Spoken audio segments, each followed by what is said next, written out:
mes lectures d'octobre et mon livre du moment. J'avoue que je n'ai pas lu énormément de livres en octobre, j'en ai lu que 3, tout simplement parce que je n'avais pas beaucoup de temps. J'ai commencé par lire Franck Tillier, Fracture, que j'avais acheté cet été et que j'ai jamais pris le temps de lire, tout simplement parce qu'il y avait d'autres livres sur ma pile à lire. Comment vous dire que j'ai été très déçue. On me l'a vendu comme un de ses meilleurs. Bah non, pas du tout. Genre beaucoup moins bien que certains de ces livres que j'ai lus et dont je vous ai déjà parlé. J'ai pas été choquée par le plot twist, je m'y attendais. Il y a peut-être un seul moment où j'étais en mode oh my god, voilà, un seul. Sur un livre qui est censé faire peur et tout, j'avoue que j'ai été déçue. Je pense que je lui mets un 6 sur 10. Si tu veux du frisson et tout, je pense qu'il ne mérite pas le détour. Ensuite, j'ai lu Petit Pays de Gaël Faye. Ça fait des années qu'il est dans ma bibliothèque. Ma mère me l'avait acheté quand il a eu le concours des lycéens. Elle m'a dit qu'il fallait que je le lise, etc.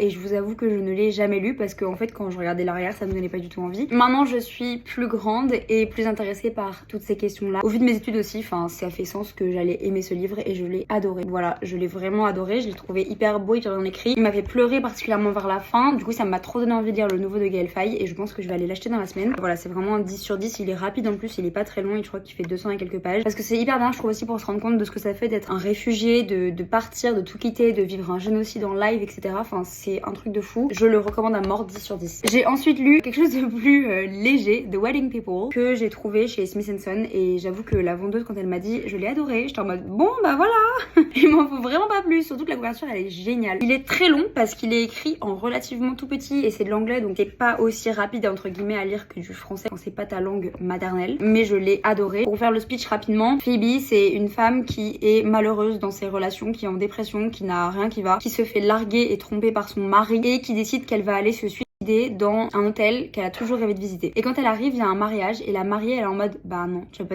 à mon mariage, c'est hors de question, je vais pas gâcher ma semaine de rêve. Et donc là, il y a toute une histoire sur les relations humaines, l'amitié, l'amour de soi, se retrouver, etc.